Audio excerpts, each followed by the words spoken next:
So next question sir के book का है और वो क्वेश्चन नंबर 17-18 है। इसमें भी सूडो फोर्स है और 4 पार्ट में क्वेश्चन डिस्कस किया जा रहा है। तो फर्स्ट पार्ट हम लोग ले रहे हैं कि पार्ट 1, ठीक है, और नंबर 1 पार्ट, ठीक है। नंबर 1 पार्ट में ऐसे फिगर लिखा हुआ है और स्प्रिंग है, स्प्रिंग कांस्टेंट है, 2 किलोग्राम ब्लॉक हैंग किया हुआ है। अभी फर्स्ट पार्ट एकदम सिंपल सा, इलोंगेशन इन स्प्रिंग। फर्स्ट पार्ट एक्स चाहिए, इलोंगेशन इन स्प्रिंग।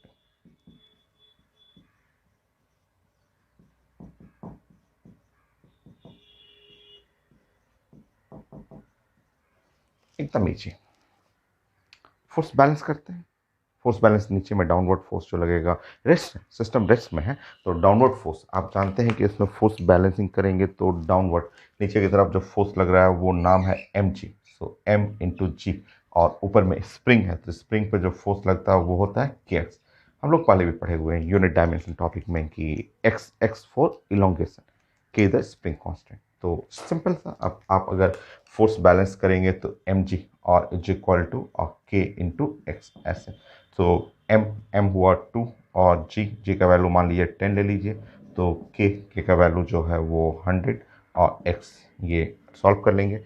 सो एक्स का वैल्यू हुआ 0.2 मीटर इलोंगेशन इन स्प्रिंग। ठीक है, नेक्स्ट सेकेंड पार्ट ये बोला जा रहा है कि अगर इस ब्लॉक में 1 kg फर्दर लोडिंग कर रहा है, मान लीजिए ऐसे बोला जा रहा है कि अगर 1 kg और अटैच कर रहा है ऐसे शुरू में, ऐसे मान लीजिए इलोंगेशन है, ये 2 kg का ब्लॉक ऐड कर रहे हैं तो इलोंगेशन जो है वो 0.2 मीटर है। अगर हम लोग इस पर लोडिंग कर रहे हैं 1 kg एक्स्ट्रा और लोड करिए, 1 kg और ऐड करिएगा, ये 3 kg कर लीजिए, ठीक है। सो लिखा हुआ कि फर्दर इलोंगेशन कितना हुआ, नेक्स्ट इलोंगेशन कितना हुआ, नेक्स्ट इलोंगेशन जो हुआ एक्स डैश जो है फर्दर इलोंगेशन जो है वो पूछा जा रहा है कि एक्स डैश लिखा हुआ क्वेश्चन में और further elongation when 1 kg is added. So यहाँ लिखा हुआ फर्दर इलोंगेशन,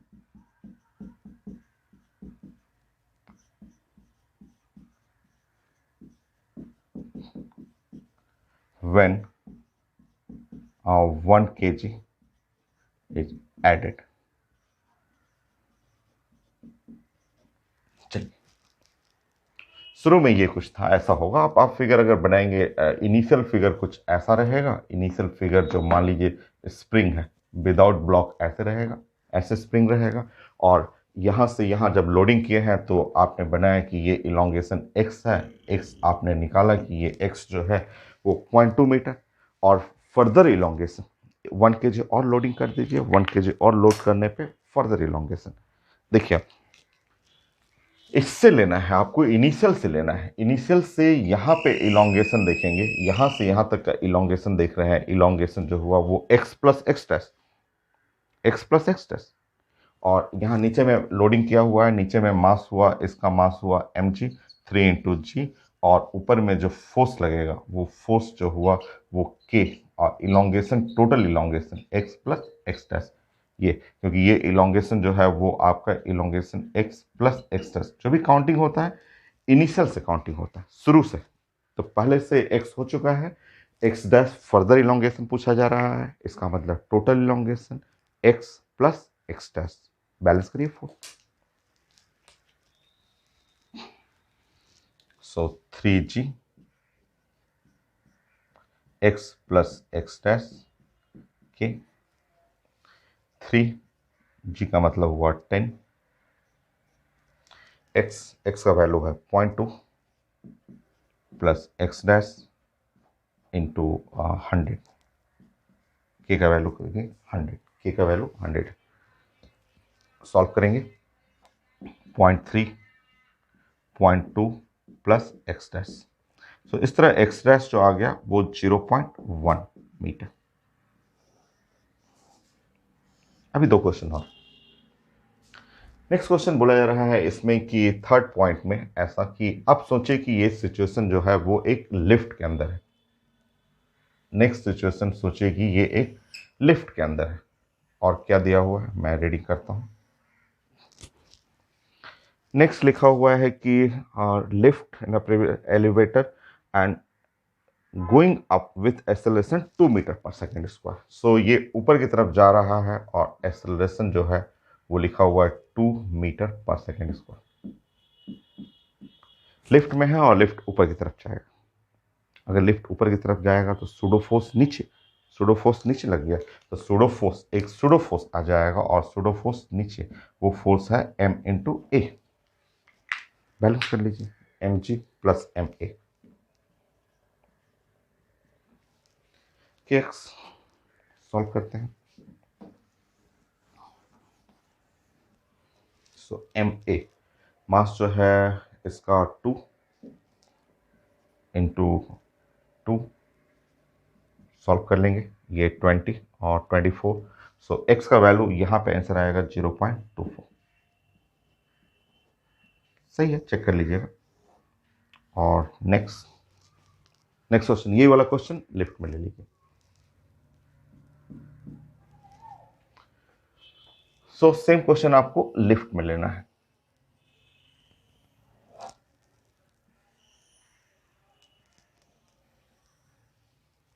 सो लिफ्ट ऊपर की तरफ जा रहा है और एक्सेलरेशन है 2 मीटर पर सेकेंड स्क्वायर।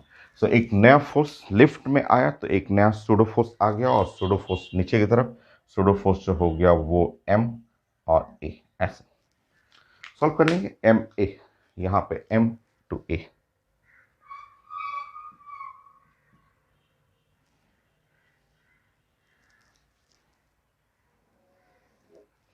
सो मास है 3 और एक्सेलरेशन है 2, 3 मल्टीप्लाई बाय 2 6।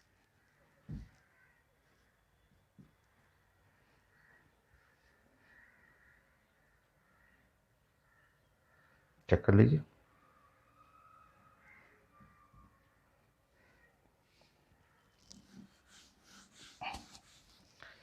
ये है 36, मास 3 kg है और ऊपर है एक्सेलरेशन 2, तो ये 36 इज इक्वल टू, या 0.36 कर लेते हैं, और x प्लस एक्स डैश।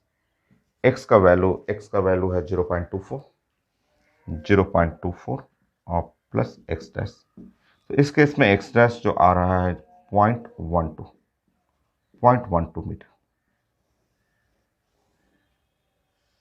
होगी। सो दो क्वेश्चन था, एक में सूडो फोर्स लग गया था, एक क्वेश्चन में, एक क्वेश्चन सिंपल क्वेश्चन था। नेक्स्ट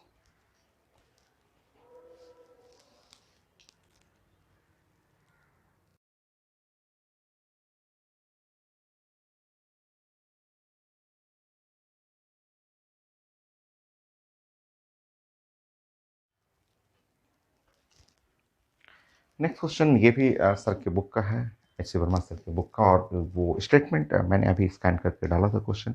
और लिखा हुआ कि मैन जो है वो लिफ्ट एलिवेटर के फ्लोर पे एक वेट मशीन है, उस पे खड़ा है और एलिवेटर स्टार्ट हुआ, ऊपर जा रहा है एक्सेलरेशन ए से, कुछ देर तक स्पीड कांस्टेंट रहा, फिर डिसलेरेशन हुआ, दोनों का मैग्नीट्यूड सेम है और रेस्ट में आगे स्टॉप हो गया। तो रीडिंग वेट मशीन का मैक्सिमम वेट रिकॉर्ड कर रहा है 72 kg, मिनिमम वेट रिकॉर्ड कर रहा है 60 kg।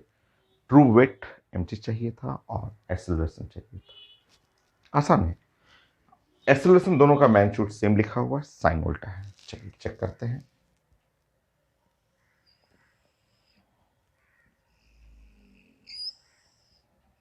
ऐसा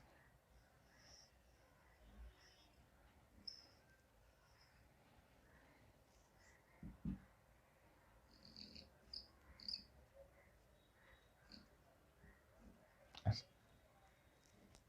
अगर लिफ्ट ऊपर जा रहा है, ये एक्सेलरेशन हुआ था, उस केस में आप जानते हैं कि ये जो रीडिंग होगा यहाँ पे नॉर्मल रिएक्शन जो है, वो नॉर्मल रिएक्शन जो मैन के ऊपर है, और वो इक्वल टू ये एम जी और प्लस एम ए, ये सूडो फोर्स नीचे लगेगा। और लिफ्ट जब एक्सेलरेशन निगेटिव हो गया, तो इसका मतलब लिफ्ट नीचे आ रहा है, नीचे नहीं आ रहा है, मतलब एक्सेलरेशन निगेटिव है, ऐसे ऊपर की तरफ निगेटिव है, तो इसका मतलब नीचे की तरफ पॉजिटिव कर सकते हैं। तो ये जो है आपका लिफ्ट अगर डाउनवर्ड एक्सेलरेशन है, आप समझिए कि डिसलेशन का मतलब डाउनवर्ड एक्सेलरेशन है, ऐसा है। तो उस केस में ऐसा।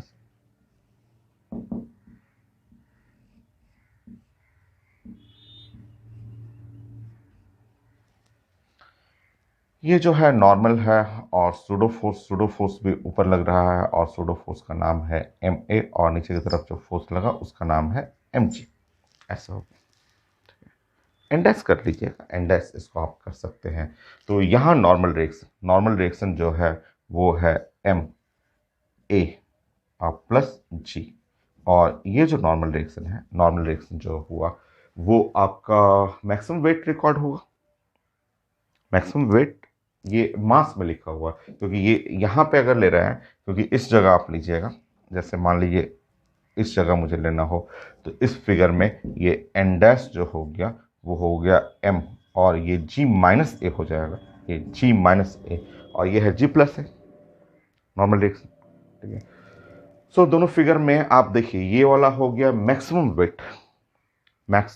वेट हुआ, और वो वाला हो गया मिनिमम वेट। ठीक है, तो मैक्सिमम वेट में आपको लिखना चाहिए, ऐसे लिखना चाहिए जैसे आपका यहाँ पे है मैक्सिमम, तो 72 इंटू जी, 72 इंटू जी ऐसे लिखना पड़ेगा। तो यहाँ मैं लिख दे रहा हूँ 72 और इंटू जी ऐसे, और यहाँ पे हो गया M और A प्लस जी।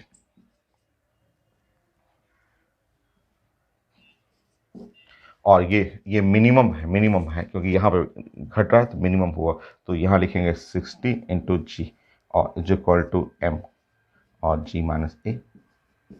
तो यह है इक्वेशन नंबर 1 और यह है इक्वेशन नंबर 2। अब हम लोग को सॉल्व करना है, सॉल्व करके ट्रू वेट होता है mg, और एक्सेलरेशन निकालना है। तो जोड़ देते हैं, 1 + 2 करते हैं, फिर सॉल्व कर लेते हैं।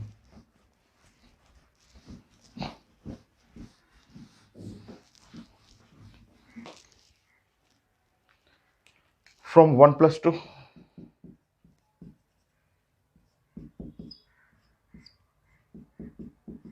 सो 1 + 2, तो इस साइड हुआ आपका 72 + 60 और g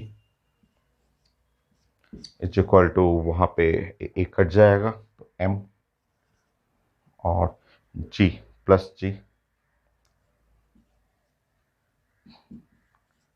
सो ये हुआ आपका 132 इज इक्वल टू यहाँ 2m। सो रियल जो मास हुआ वो 66 kg। देख लीजिएगा, ये है ट्रू जो मास हुआ, वो ट्रू वेट नहीं, ट्रू मास। मैं इसे देख ले रहा हूँ, क्वेश्चन नंबर है सर के बुक का 15 नंबर, तो 15 में 66 kg, तो ट्रू मास कर लीजिएगा यहाँ पे, ट्रू मास।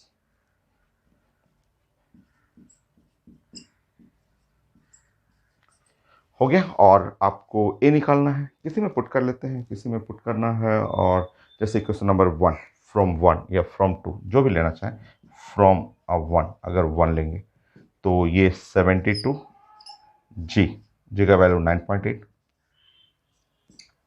66 ए प्लस जी 9.8 हो गया। सो ए प्लस 9.8 672 और डिवाइड बाई 66 इंटू 9.8, सॉल्व करिए।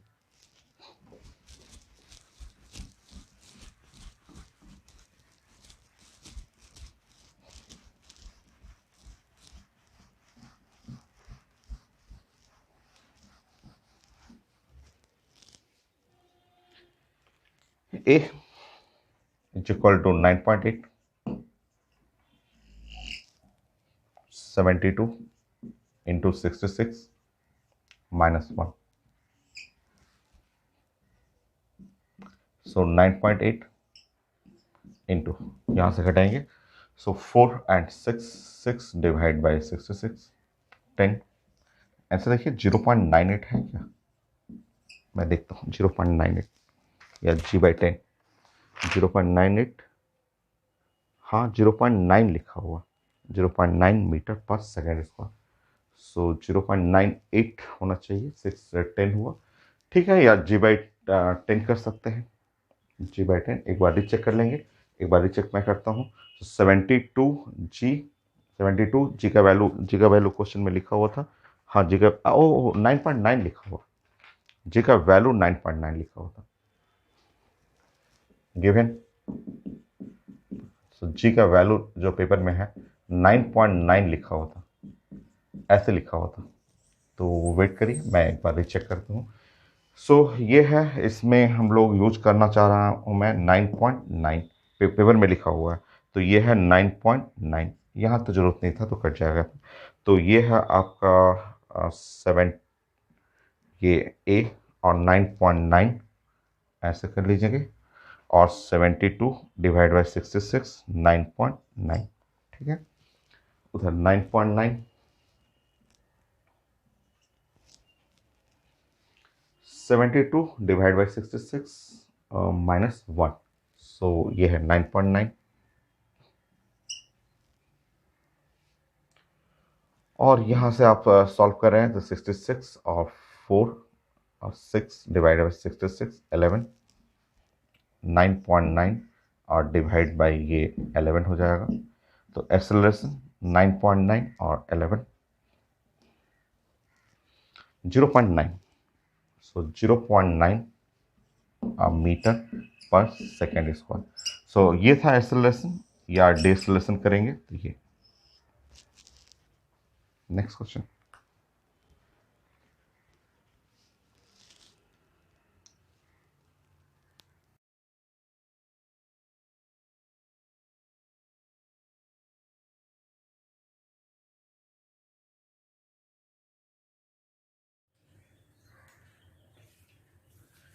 नेक्स्ट क्वेश्चन ये भी सर के बुक का है, एच वर्मा सर के बुक का क्वेश्चन है, और काफी अच्छा क्वेश्चन है। मैंने डिस्कस किया था कि एक क्वेश्चन है सर के बुक में जहां एक्सेलरेशन जो है वो लिफ्ट का एक्सेलरेशन, डाउनवर्ड एक्सेलरेशन ग्रेटर जी, जी से बड़ा हो जाए तो उस केस में, तो हम लोग पढ़े हुए थे अगर ऐसा सेट आएगा इस केस में, ऐसा होने पे हम लोग ये डिस्कस किए होते। अभी क्वेश्चन नहीं, अभी हम लोग प्लान करेंगे। अभी प्लान ये करेंगे हम लोग कि देखिए, हम लोग ऐसे पढ़े हुए थे कि अगर लिफ्ट का एक्सेलरेशन एक्सेलरेशन ऐसे हो जाए, acceleration is equal to just equal to g, जब जी हो जाए, और इस केस को हम लोग बोलते हैं द फ्री फॉल। जैसे ही फ्री फॉल हो जाएगा, ये इस केस में कांटेक्ट फोर्स जीरो हो जाएगा। ब्लॉक का जो सरफेस से कांटेक्ट, या आप ही खड़े रहेंगे तो कांटेक्ट जस्ट जीरो हो जाएगा, कांटेक्ट जीरो हो जाएगा। क्योंकि सूडो फोर्स इधर देखिए, इधर आपको लगने वाला है ग्रेविटी, ग्रेविटी का जो फोर्स है mg, और सूडो फोर्स का मतलब है लिफ्ट नीचे आ रहा है तो सूडो फोर्स ऊपर, और वो mg के बराबर, एक्सेलरेशन इक्वल टू जी, सो बराबर हो जाएगा, नॉर्मल रिएक्शन जीरो हो जाएगा। बट अगर ऐसा हो जाए कि यहां से जो है अगर एक्सेलरेशन जी से भी बड़ा हो जाए, हम लोग डिस्कस किए थे कि यहाँ पे एक्सेलरेशन, अगर ये एक्सेलरेशन जो है वो पेपर में लिखा हुआ है 12 metre per second square, acceleration greater than g, अगर जी से भी बड़ा हो जाए, देखिए एक्सेलरेशन जी से भी बड़ा, अब इस पे जो रिजल्टेंट फोर्स लगेगा वो अपवर्ड डायरेक्शन में, ये देखिए आप ब्लॉक जो है ना वो ऊपर की तरफ चलना शुरू कर देगा ऐसे, क्योंकि नॉर्मल तो पहले ही जीरो हो चुका था, कांटेक्ट तो रहेगा नहीं। अब यहाँ पे देखेंगे कि इस पे ये नीचे की तरफ जो लग रहा है वो है ग्रेविटी mg, और ऊपर में जो सूडो फोर्स लग जाएगा वो ma, ये है m और a, ma वो ऊपर वाला ज्यादा है, ऊपर वाला ज्यादा हो, इसका मतलब इसका मोशन, ये मोशन जो हो गया वो अपर डायरेक्शन में, इसका मोशन जो है वो अपर डायरेक्शन में, और जब अपर डायरेक्शन में मोशन जाएगा तो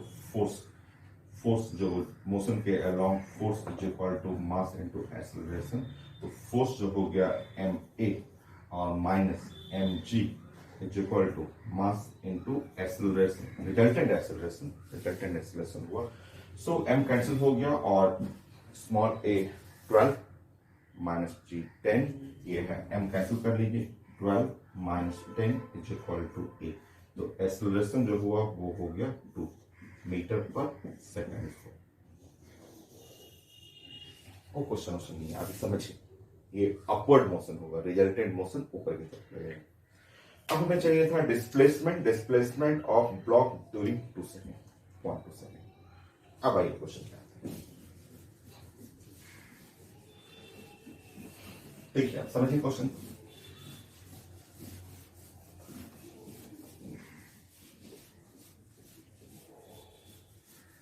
समझिए, ये है सिस्टम रेस्ट में, यहां से रेस्ट में। ऐसे सोचिए कि ये लिफ्ट भी है और ब्लॉक भी है और यहाँ पे रेस्ट में है। सबसे ब्लॉक हो गया यहाँ पे और लिफ्ट हो गया और इनिशियली एट रेस्ट, ठीक है। और रेस्ट में u इक्वल टू 0 या इसको भी कहेंगे हम लोग लिफ्ट जो है वो रेस्ट में, ठीक है, ऐसे रेस्ट में। अचानक ये चलना शुरू कर दिया और लिफ्ट चल रहा है, टेबल में लिखा हुआ है स्मॉल एक्सेलरेशन जिसका वैल्यू है 12 मीटर पर सेकेंड। इससे लिफ्ट डाउनवर्ड चलेगा। नेक्स्ट, जैसे ये डाउनवर्ड लिफ्ट आने लगा तो अब आपको समझना ऐसे, ठीक है, ऐसे समझना। ये लिफ्ट का जो बेस है, ठीक है, लिफ्ट का जो बेस करिए, ये लिफ्ट का जो बेस है, ये जो बेस है, इस बेस का तो एक्सेलरेशन वही रहेगा। ये जो बेस है, बेस का एक्सेलरेशन तो वही रहेगा और 12 मीटर पर सेकेंड स्क्वायर, ये लिफ्ट के बेस का एक्सेलरेशन। बट ये जो ब्लॉक है, ब्लॉक का जो बेस है, ब्लॉक तो ऊपर की तरफ चलने लगा। ब्लॉक जो देख रहे हैं, ब्लॉक ऊपर की तरफ जा रहा है, अब तो वो कांटेक्ट छूट चुका है और ब्लॉक के बेस का एक्सेलरेशन जो हुआ, इसके बेस का एक्सेलरेशन ऊपर में आ गया और वो एक्सेलरेशन ए है, जिसका मतलब है 2 metre per second square, 2 metre per second square, ये कहेंगे हम लोग। समझ?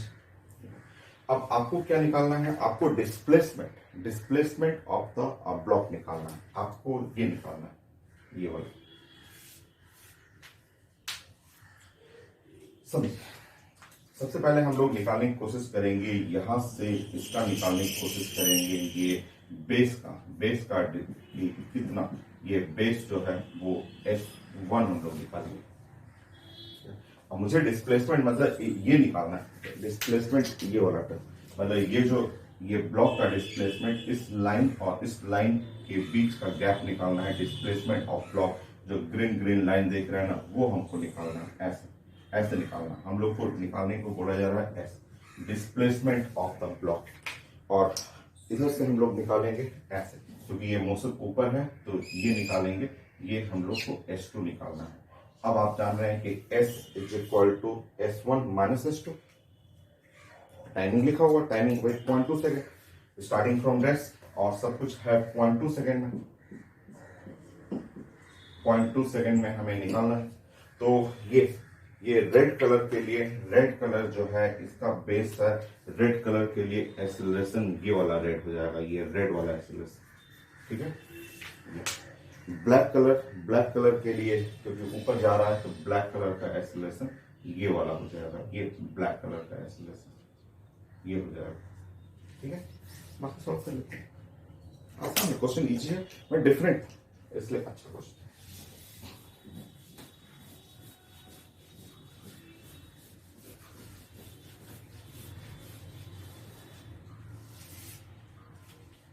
So S1 S2.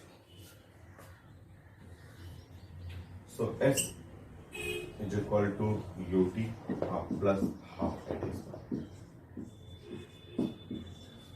अब रेड कलर वाला S1 निकालते हैं। रेड कलर का S1 जो हुआ, S1 जो है वो हमें रेड कलर वाला निकालना है। U का वैल्यू 0 हो गया और ये 0 और हाफ और एक्सेलरेशन, ये एक्सेलरेशन, ये रेड कलर वाला एक्सेलरेशन डाउनवर्ड बेस जा रहा है 12 और टी स्क्वायर, टी का वैल्यू है 0.2 इंटू 0.2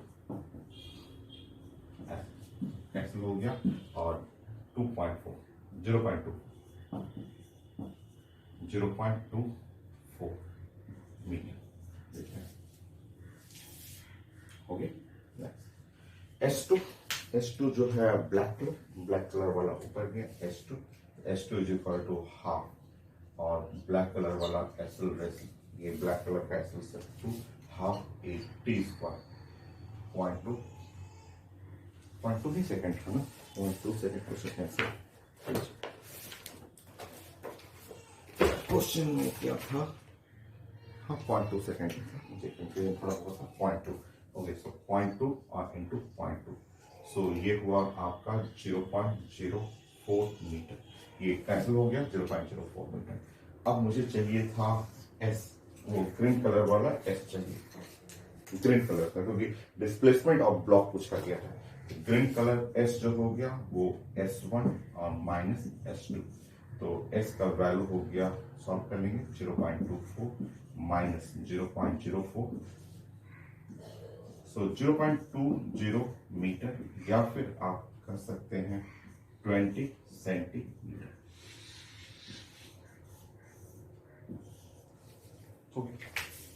चेक कर लेता हूँ, सबका क्वेश्चन 42 20 सेंटीमीटर। Next question.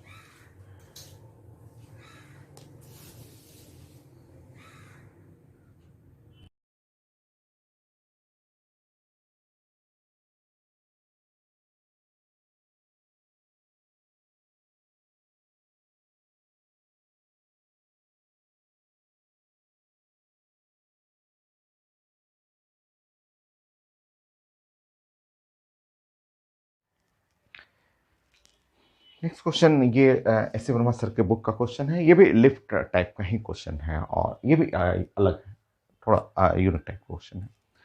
तो एक बॉक्स है और बॉक्स का मास लिखा हुआ है 30 kg, और मैन का मास है 60 kg, और वो एक वेट मशीन है। और सिचुएशन देख लीजिए ऐसे, ये ऐसा सिचुएशन है, दो केस है। If the man manage to keep the box at rest, सब कुछ रेस्ट में, बॉक्स रेस्ट में, मैन भी रेस्ट में, वेट सोन बाय मशीन, यहां रीडिंग कितना आ रहा है। चलिए देखते हैं कि बॉक्स बनाते हैं और मैन को बनाते हैं। ये बॉक्स को देखिए, बॉक्स को मैं ऐसे बना दे रहा हूँ, ठीक है, बॉक्स को मैं इस तरह से बना रहा हूँ, ठीक है, और ये मैन को मैं अलग कर दे रहा हूँ, यहाँ पे भी इस जगह मैन को बना दे रहा हूँ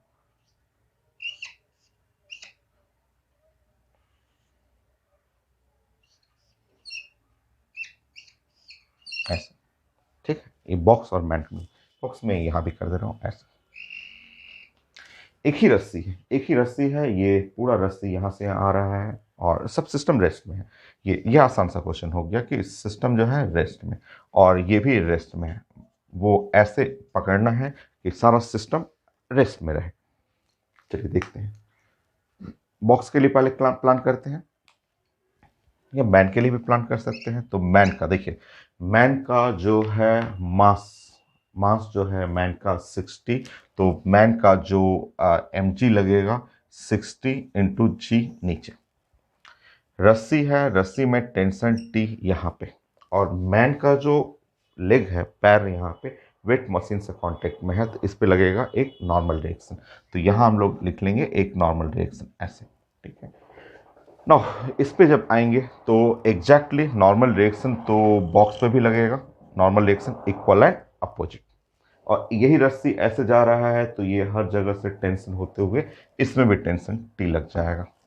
और बॉक्स का मास कितना है, बॉक्स का मास है 30, तो नीचे की तरफ लग जाएगा 30 जी। बाकी इक्वेट कर लेते हैं। और if the weight manage by box, weight shown by machine, solve करते हैं। मशीन जो शो करता है वेट, नॉर्मल रिएक्शन होता है। चलिए, रेस्ट में है, सिस्टम रेस्ट में है, तो फोर्स को बैलेंस कर लीजिए। वहां सॉल्व करेंगे, T plus N is equal to 60 जी।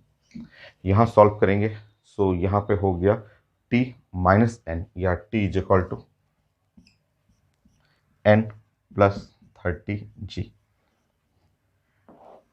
ये पुट कर लेंगे, टी यहाँ पे पुट कर लेंगे, जैसे पुट करेंगे N plus 30 g plus N is equal to 60 g, दोनों जोड़ लेंगे, और 2n इज इक्वल टू 30 जी।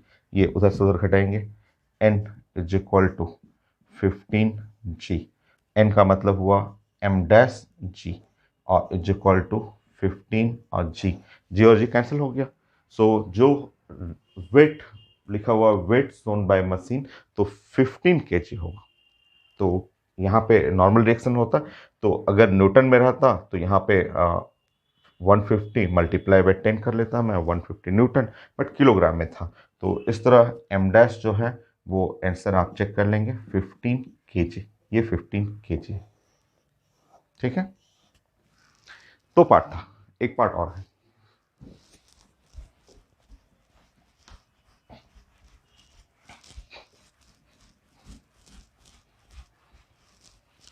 दूसरा पार्ट, फिगर वही रहने दीजिए, इसी से बन जाएगा।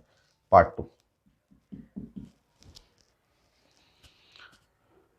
What force should he exert on rope? What force man exert on rope? What force man exert on rope मतलब टेंशन चाहिए हमें, tension force exerted by man on the rope किस लिए चाहिए था? rope to get his correct weight on machine, to get his correct weight, to get his correct weight in machine।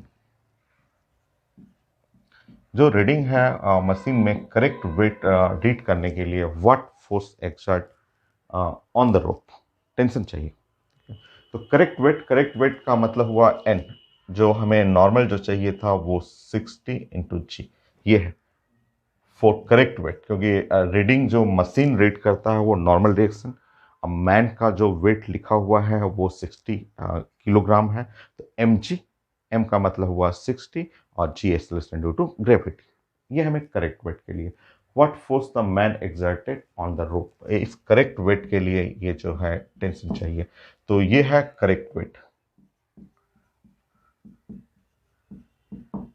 तो उस वाले क्वेश्चन में रेस्ट था, इस वाले क्वेश्चन में मान लीजिए मैन ने फोर्स लगाया तो ऊपर जाएगा, दोनों सिस्टम ऊपर जाएगा, क्योंकि आप देखिए, आप जानते हैं कि सिस्टम कुछ ऐसा है, इस तरह से अटैच है, ये ऐसा अटैच सिस्टम है, इस तरह से है, और ऐसा है, यहाँ से ऐसे पुल्ली से अटैच है, और यहाँ होल है, और होल इस रस्सी को मैन जो है इसको खींच रहा है,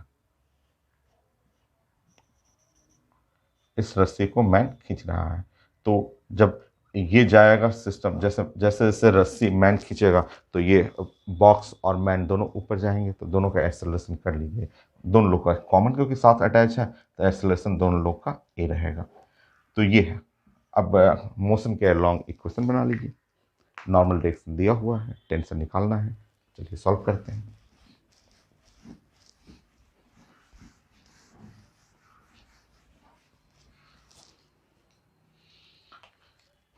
सो along मोशन, मोशन के डायरेक्शन में force is equal to mass into acceleration. ऊपर की तरफ करेंगे तो टी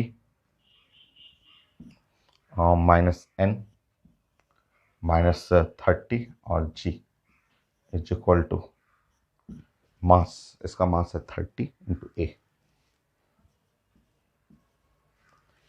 एन का वैल्यू 60 जी कर लेंगे, एन का वैल्यू 60 जी, ये है 60 g minus 30 g is equal to 30 into a. ठीक है, ये है 90 और g, g acceleration due to gravity, लिख लीजिए जी, रहने दीजिए वैसे ही, इज इक्वल टू 30 ए। ठीक है, नाउ नेक्स्ट दूसरा इक्वेशन बनाएंगे, T plus N, T plus N, T plus N minus 60 g, mass into acceleration, mass mass हो गया 60 और एक्सेलरेशन ए, मैन का मास 60, सॉल्व करिएगा। T plus normal direction, normal जो है वो एग्जैक्ट वेट करना है 60 जी माइनस 60, ठीक है, इज इक्वल टू 60 है। सो यहाँ से tension is equal to 60 into a, तो अगर टी बाई 2 करेंगे तो ये आ जाएगा 30 इंटू ए। सो ये पुट कर लेंगे, 30 ए जाके ये टू इक्वेशन हो गया, और ये 30 ए को जाके यहाँ पे पुट कर लीजिए और आपका आंसर आ जाएगा। चलिए सॉल्व करके देखते हैं।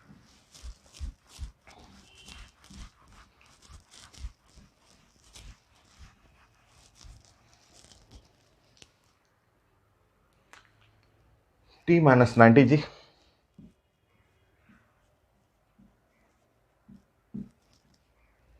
सो 30 ए की जगह टी बाई 2 यूज कर लेते हैं, सॉल्व करिए। So T minus T by 2, 90 जी का मतलब हुआ 10, सो ये हुआ T/2 इज इक्वल टू 900, और फाइनली टेंशन करेंगे तो 1800 न्यूटन। ये है आंसर।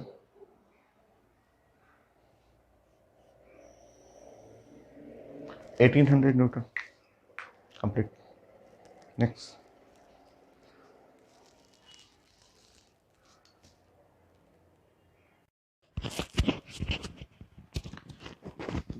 सूडो फोर्स तो कंप्लीट हो गया है, तो थोड़ा सा इनर्शियल नॉन इनर्शियल फ्रेम हम लोग डिस्कस कर लेते हैं। छोटा सा पॉइंट है, 12 पॉइंट, लास्ट पॉइंट ही है। So number 1, inertial frame.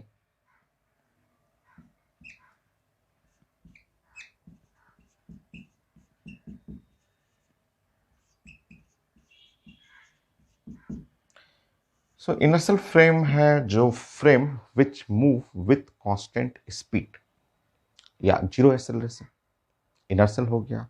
और अगर कांस्टेंट एक्सेलरेशन से मूव करेगा, जैसे लिफ्ट है, कार हुआ, ट्रक हुआ, वो नॉन इनर्शियल फ्रेम हो जाएगा। सो आप लिख लेंगे inertial frame, frame which move with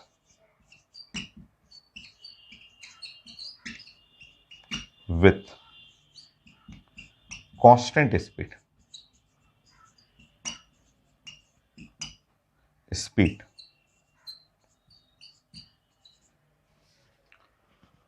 और zero acceleration,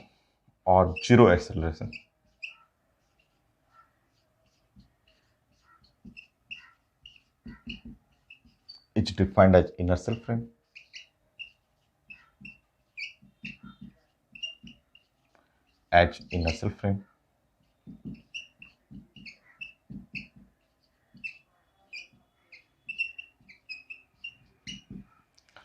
frame which move with zero acceleration या कांस्टेंट स्पीड। जैसे कोई भी फ्रेम ऐसे आप बना लीजिए, कोई ऐसे फ्रेम बना करके x axis, y axis, z axis ऐसे बना लीजिए कि ये एक्स एक्सेस है, ये वाई एक्सेस है, और ये जेड एक्सेस है, ये ओरिजिन है, और ये एक कांस्टेंट स्पीड से मूव कर रहा है। या आप रेस्ट में हो, या आपका फ्रेम रेस्ट ही में हो, या फिर एक्सेलरेशन जीरो हो, तो ऐसे फ्रेम को इनर्शियल फ्रेम बोलते हैं। इनर्शियल फ्रेम रेस्ट में है, या मूव भी कर रहा है तो कांस्टेंट स्पीड से, या एक्सेलरेशन जीरो है, तो ऐसा फ्रेम साइंस का इनर्शियल फ्रेम हो गया।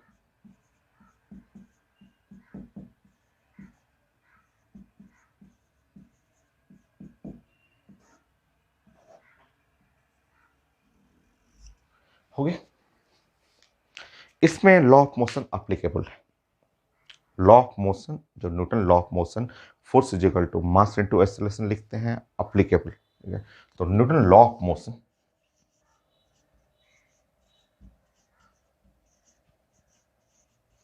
Law of motion applicable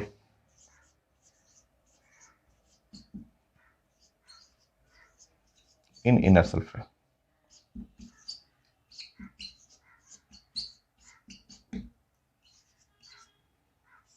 so inertial frame में लॉ ऑफ मोशन अप्लीकेबल है। लॉ ऑफ मोशन हम लोग लगा सकते हैं। लॉ ऑफ मोशन मतलब force is equal to mass into acceleration जो है इस फ्रेम में लगा सकते हैं। जैसे ये है एक्स एक्सिस, वाई एक्सिस और z axis. X axis, y axis और ये है जेड एक्सिस, ऐसे जीरो। कोई ब्लॉक है, इसमें कोई ब्लॉक, जैसे ब्लॉक का मास m है और ब्लॉक जो है वो मूव कर रहा है, और ब्लॉक का ऊपर लग रहा है फोर्स F, और इसका एक्सेलरेशन a है। ये एक्सेलरेशन ऑफ ब्लॉक है, फ्रेम नहीं। ठीक है, तो आप इसी वे में यहाँ इक्वेशन लगा सकते हैं, force is equal to mass into acceleration, आप लिख सकते हैं यहाँ पे। ये नेक्स्ट, ये है इनर्शियल। इसी का उल्टा जो है non inertial frame. So next, second point, non inertial frame.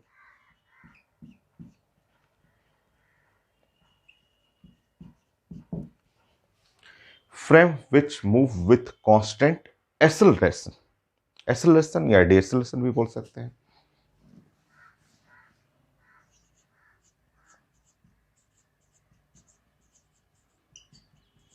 और रिटार्डेशन।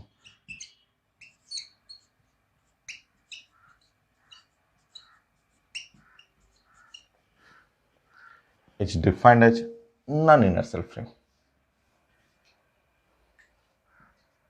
नॉन इनर्शियल फ्रेम जो मूव करे कांस्टेंट एक्सेलरेशन से, कांस्टेंट रिटार्डेशन से, वो नॉन इनर्शियल फ्रेम हो गया। जैसे ये मैं कैपिटल ए से लिखते रहा हूं कि ये एक्सेलरेशन ऑफ फ्रेम, इसको एक्स डैश, वाई डैश और जेड डैश, ये ओ डैश कर दिया। ये फ्रेम जो हो गया वो नॉन इनर्शियल फ्रेम में आएगा।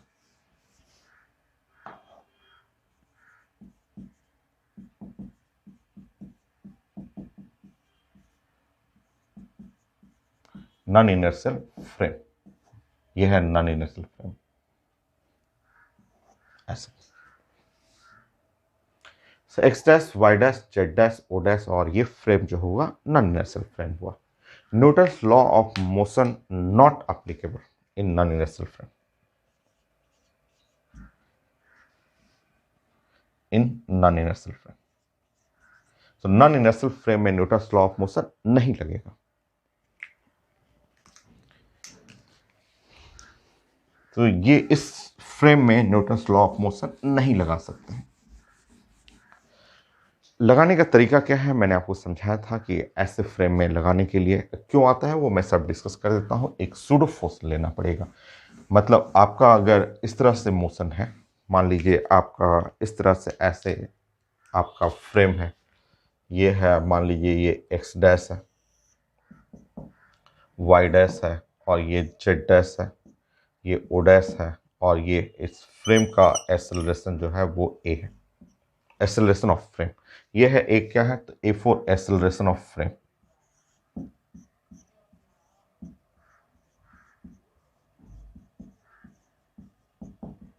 एक्सेलरेशन ऑफ फ्रेम, इस फ्रेम का एक्सेलरेशन है ए। ठीक, और यहां मैं एक ब्लॉक रखते रहा हूं, ये ब्लॉक है और इस ब्लॉक पे लग रहा है ये फोर्स एफ, और ये ब्लॉक का मोशन है इधर की तरफ। ये small A acceleration of block, ये स्मॉल ए जो है वो ब्लॉक का एक्सेलरेशन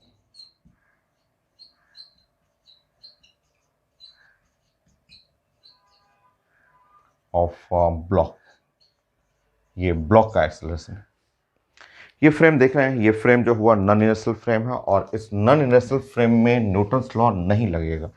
इसको आपको कन्वर्ट करना पड़ेगा इनर्शियल, और इनर्शियल फ्रेम बनाने का तरीका ये है कि इस क्वेश्चन को रिप्लेस करना है, क्योंकि इसमें न्यूटन्स लॉ तो नहीं लगता है। जिस फ्रेम एक्सेलरेटिंग फ्रेम में, जैसे लिफ्ट आप पढ़ चुके हैं, कार पढ़ चुके हैं, तो इसमें आपका न्यूटन्स लॉ नहीं लगता है। इसको आपको इनर्शियल फ्रेम में बनाना होगा। इनर्शियल फ्रेम ऐसे बनाना होगा। इस क्वेश्चन को रिप्लेस करना है और रिप्लेस करके ये एक्स, वाई और जेड, ये है ओ, ये है inertial frame.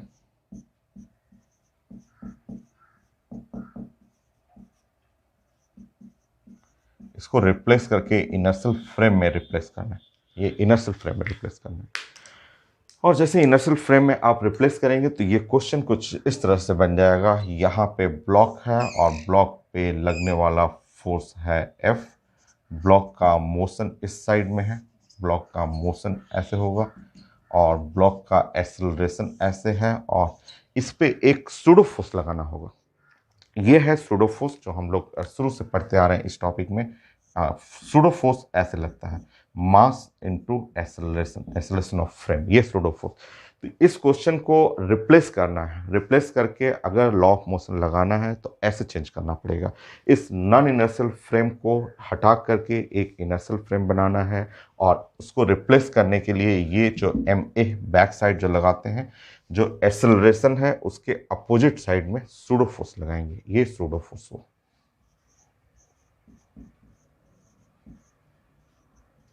Pseudo force on block. अब इस इनर्शियल फ्रेम में अब आप न्यूटन्स लॉ ऑफ मोशन लगा सकते हैं, force is equal to mass into acceleration. और अब आप इक्वेशन बनाएंगे तो capital F minus mass into acceleration, mass acceleration is equal to M into a, ये है। ऐसा हो गया। अच्छा, क्यों लगा है पीछे की तरफ, मैं उसको प्रूव कर देता हूँ, बट ये थ्योरी है। क्वेश्चन सारा हो गया है, कंपटीशन के सारे क्वेश्चन हो गए हैं, सर के बुक का भी बेस्ट क्वेश्चन सारा मैंने कर दिया है, हर सिचुएशन मैंने डिस्कस कर दिया है, तो ये सिर्फ प्रूफ करना है मुझे।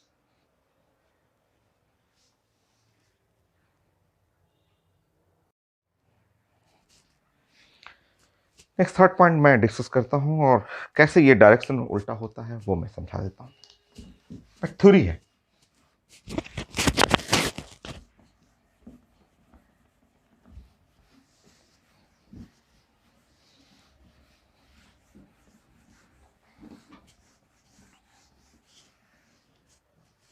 देखिए थर्ड पॉइंट देखिए,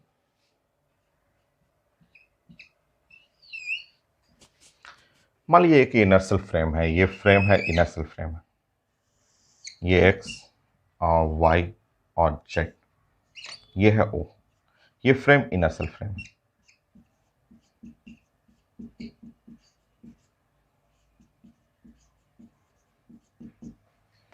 और यहाँ मैंने आप एक पॉइंट बना रखा है, इसको एक्स डैश, वाई डैश, और ये है जेड डैश, ये है ओ डैश। ये है आपका मूव कर रहा है with acceleration A, capital S, ये फ्रेम मूव कर रहा है, ये है नॉन इनर्शियल फ्रेम।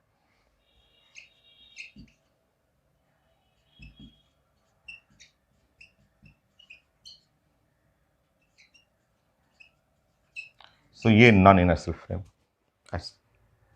नेक्स्ट, यहाँ पे एक पॉइंट ले लीजिए, ये एक ऑब्जेक्ट ले लीजिए, ऑब्जेक्ट है जिसका मास है m, ठीक है, ऐसा, और इसका पोजीशन वेक्टर जो है इसके रिस्पेक्ट में, इसका पोजीशन वेक्टर है r1,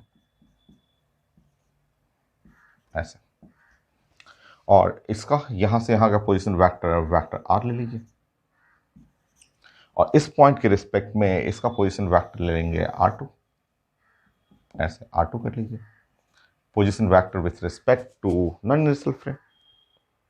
तो जरा आप ट्रायंगल देखेंगे, एक छोटा सा ट्रायंगल आप देखेंगे ऐसे, ये है वेक्टर r1, ये है वेक्टर r, और ये है वेक्टर r2, ऐसे, ये है वेक्टर r, ऐसे। सो अब अगर आप जोड़ेंगे इसमें आप जोड़ रहे हैं तो एडिशन रूल की ये और ये ऐड होगा, तो वेक्टर r1 जो है वो क्लियर सा दिख रहा है कि वेक्टर r2 और प्लस वेक्टर r, ऐसे दिख रहा है, ऐसे ये आप दिख रहा है, चेक कर लीजिए। मुझे r2, वो r1 r2 आपको लिखना है, लिख सकते हैं r1, यहाँ पे r1 क्या है, पोजीशन वेक्टर, ठीक है, पोजीशन r1 क्या है, position vector of m with respect to origin of inertial frame. r2 क्या है, r2 ऐसे वेक्टर बना लेंगे, बोलेंगे position vector of m with respect to o dash के रिस्पेक्ट में। और कैपिटल आर क्या है, कैपिटल आर ये भी तो पोजीशन वेक्टर है, अब position vector of o dash with respect to o, ये पोजीशन वेक्टर बना लें। हमें न्यूटन लॉ इसके रिस्पेक्ट में लगाना है, नॉन इनर्शियल फ्रेम के रिस्पेक्ट में। नॉन इनर्शियल फ्रेम के रिस्पेक्ट में जब r2 बनाएंगे तो वेक्टर r2, तो ये है वेक्टर r1 और माइनस कैपिटल R, ये, ठीक है। करते हैं डिफ्रेंशिएट इसको, जब डिफ्रेंशिएट करेंगे r2 और divide by dt, so d vector r1 by dt minus d vector r by dt, ऐसे कर लीजिए, ठीक। वेलोसिटी होगी, फिर से डिफ्रेंशिएट कर लेंगे, तो वेलोसिटी फ्रेम 2 के रिस्पेक्ट में, तो वेलोसिटी विथ रिस्पेक्ट टू 1 और माइनस कैपिटल भी कर लीजिएगा। फिर से डिफ्रेंशिएट करते हैं, फिर डिफ्रेंशिएट करेंगे d v2 by dt, d v1 by dt और minus d vector v by dt कर लेते हैं, होगी। नाउ अब देखेंगे acceleration of block with respect to non inertial frame is equal to acceleration of block with respect to inertial frame minus capital A. ये capital ए हो जाएगा acceleration of frame, क्योंकि इसके रिस्पेक्ट में यहां से यहां का डिस्टेंस आर है। आर को डिफ्रेंशिएट करिएगा तो इस फ्रेम का स्पीड, फिर से डिफ्रेंशिएट करिएगा तो इस फ्रेम का एक्सेलरेशन। अब दोनों साइड मास लगा दीजिए। अगर आप लिखेंगे mass into A2 is equal to mass into A1 is equal to mass into a, देखिए तो ये आ गया। ये देखिए, ये देखिए, ये हो गया force Newton law, force with respect to non inertial frame is equal to force with respect to inertial frame अब माइनस सूडो फोर्स। देखिए वो सूडो फोर्स, इसलिए सूडो फोर्स का डायरेक्शन जो होता है, अगर इनर्शियल फ्रेम नॉन इनर्शियल आगे चल रहा है तो सूडो फोर्स पीछे लगता है। तो बहुत सिंपल डेरिवेशन है। आप एक इनर्शियल फ्रेम ले लें, एक नॉन इनर्शियल फ्रेम ले लें। इस फ्रेम में न्यूटन लॉ नहीं लगता है, बट अगर आपको लगाना है तो लगाने का तरीका ये है कि मास इंटू एक्सेलरेशन ऑफ ये ऑब्जेक्ट का जो मोशन करना होगा, ऑब्जेक्ट का मोशन इसके रिस्पेक्ट में, तो ये इनर्शियल फ्रेम और उसके साथ साथ एक सूडो फोर्स लग जाता है। वही सूडो फोर्स जो है निगेटिव डायरेक्शन में रहेगा। निगेटिव आ रहा है ना वहां पे, तो वही सूडो फोर्स बनता है।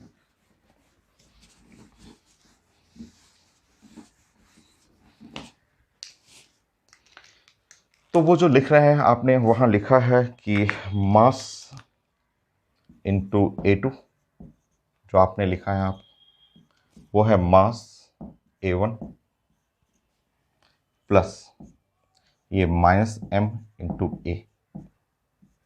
ये देखिए यही है सूडो फोर्स, यही साइंस का बाद में सूडो फोर्स बन गया था, जिसका मैग्नीट्यूड जो है मास इंटू एक्सेलरेशन और डायरेक्शन जो है अपोजिट। एक्सेलरेशन की क्या है? अपोजिट है। एक्सेलरेशन जो है उसके अपोजिट डायरेक्शन है। देखिए ये हो गया सूडो फोर्स। तो यही आपको सूडो फोर्स बन गया। ठीक है, सूडो फोर्स का जो मैग्नीट्यूड है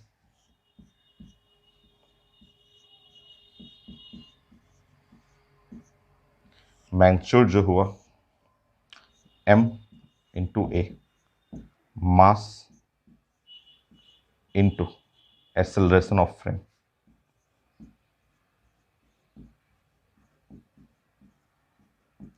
एक्सेलरेशन ऑफ फ्रेम का मतलब नॉन इनर्शियल फ्रेम, और यहाँ पे डायरेक्शन जो माइनस चल रहा है, तो direction opposite to acceleration of frame.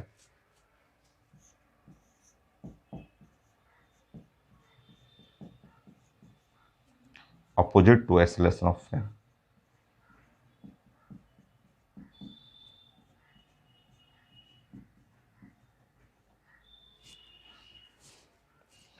to the acceleration of frame.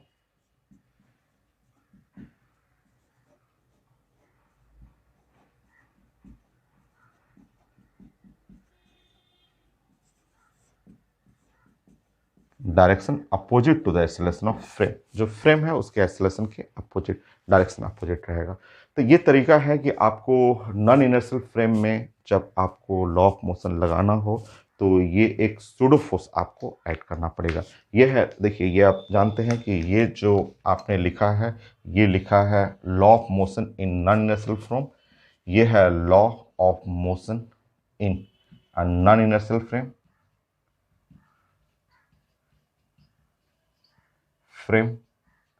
और ये जो है ये आप बोलेंगे ये law of motion in inertial frame, और वो सूडो फोर्स हो गया। ये है law of motion in inertial frame,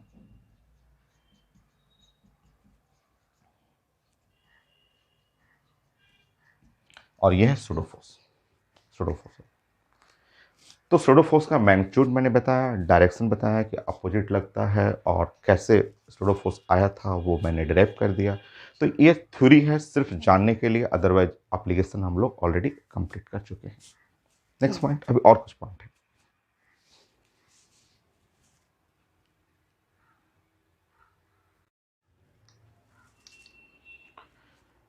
next छोटा सा इसमें भी एक्सेप्शन है, जैसे केमिस्ट्री में एक्सेप्शन होता है वैसे ही यहाँ भी एक्सेप्शन है। जैसे अर्थ, अर्थ के बारे में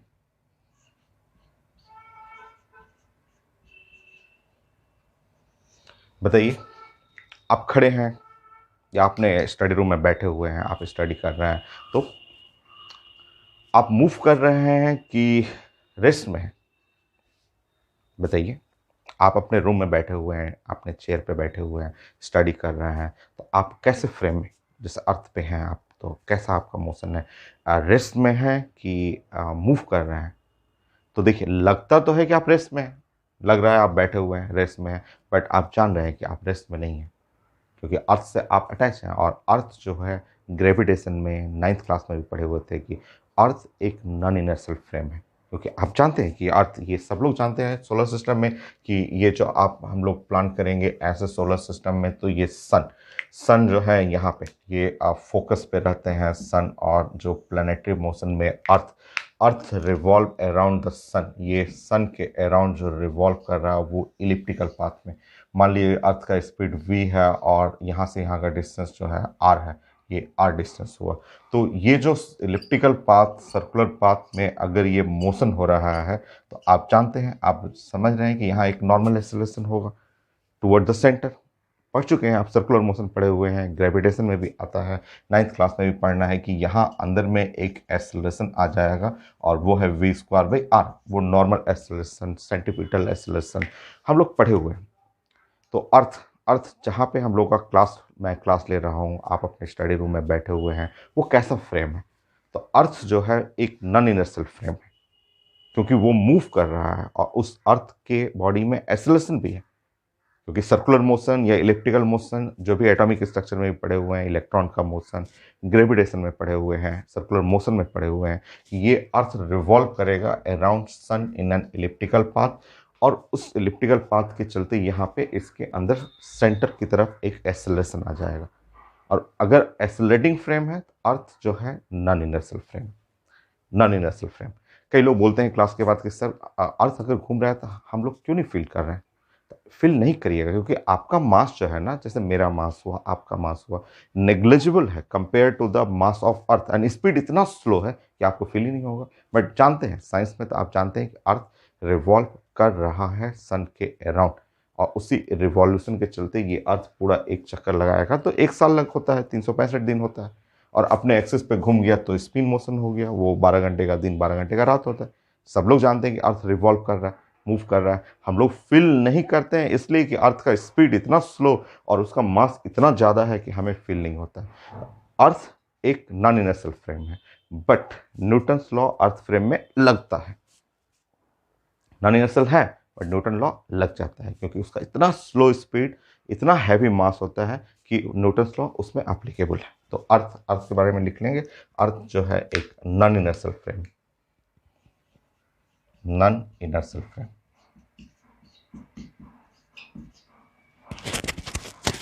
frame, because it revolved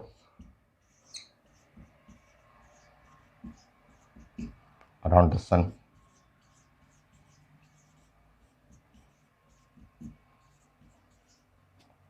with acceleration, with normal acceleration,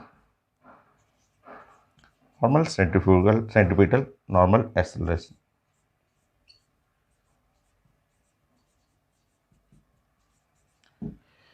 but यहाँ लिख लीजिएगा, बट न्यूटन्स लॉ अप्लीकेबल होता है, ठीक है। But Newton's law of motion,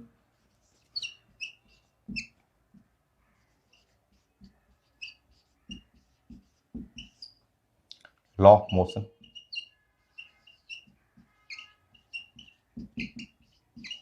applicable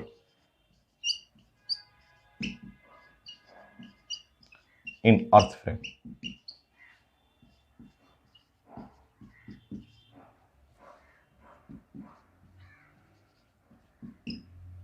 due to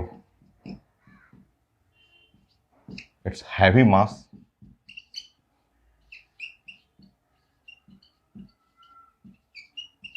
and slow speed,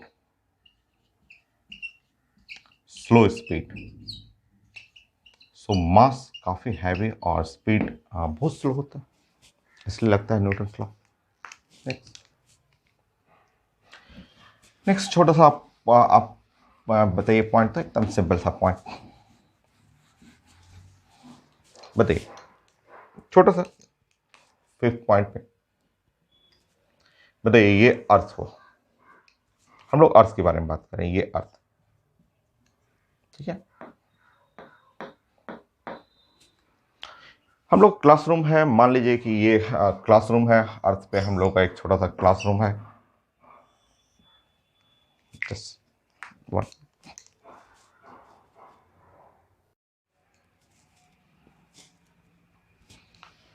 सो ये मैं पूछ रहा था आपसे कि ये अर्थ है और ये है आपका क्लासरूम है,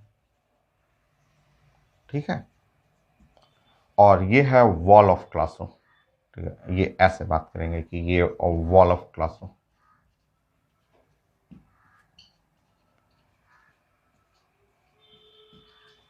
देखिए वॉल ऑफ क्लासरूम, और आप रूम में खड़े हैं, मान लीजिए आप यहाँ पे रूम में खड़े हैं,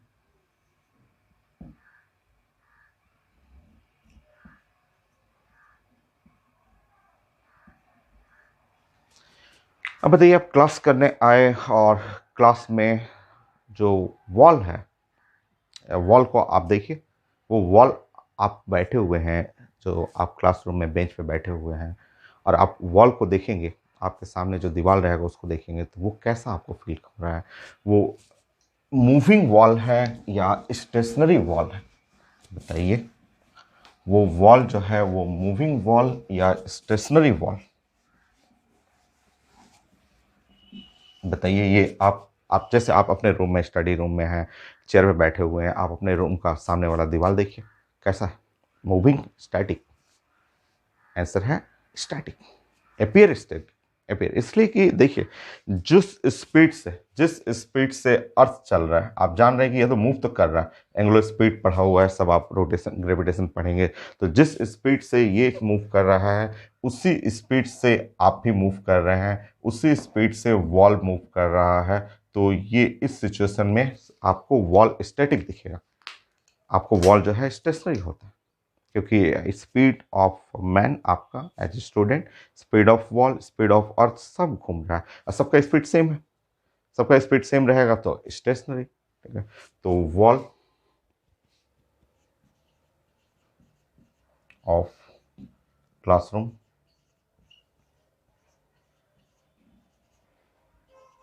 अपीयर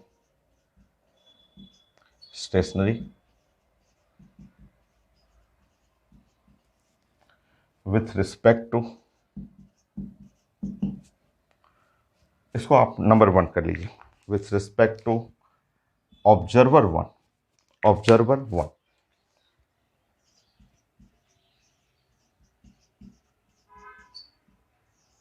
ऐसे। बट आप सोचिए, ऐसा इस तरह इमेजिन करिए कि एक ऑब्जर्वर यहाँ है, सोचिए तो इमेजिन करिए कि एक ऑब्जर्वर जो है वो इधर काफ़ी दूर है, ऑब्जर्वर जो है यहाँ पे, सोचिए इमेजिन करिए कि एक ऑब्जर्वर जो है वो स्पेस स्टेशन पे है, वो स्पेस स्टेशन पे, ऑब्जर्वर 2 एट स्पेस स्टेशन, ठीक है। सो ये ऑब्जर्वर है वो स्पेस स्टेशन में बैठा हुआ है, ठीक है।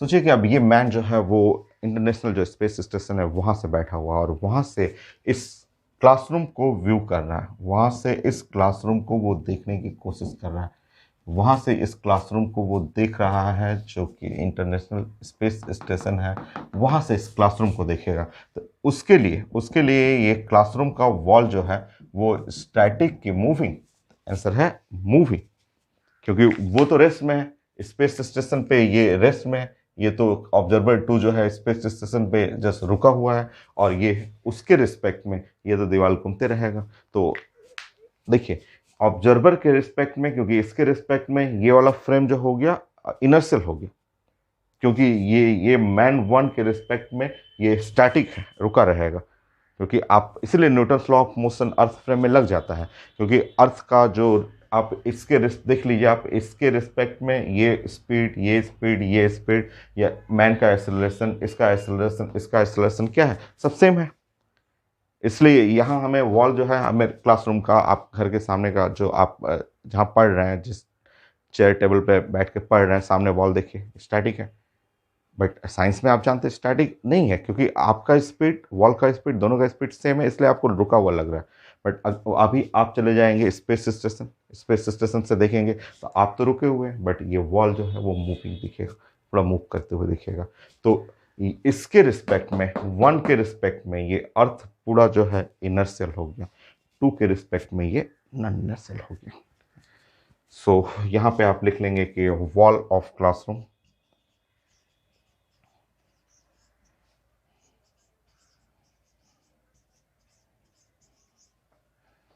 appear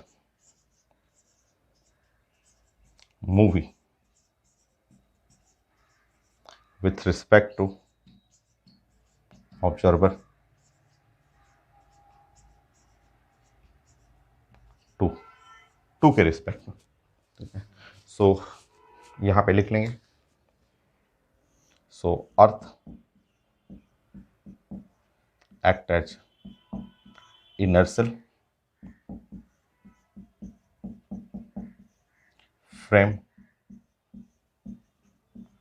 with respect to observer 1।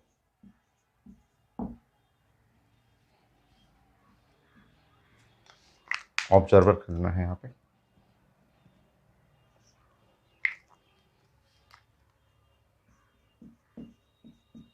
One के रिस्पेक्ट में ये जो है इनर्शियल हो गया, और earth act as non inertial with respect to observer 2।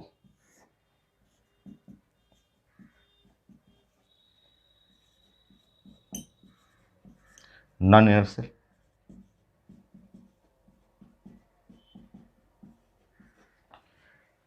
Frame with respect to observer 2।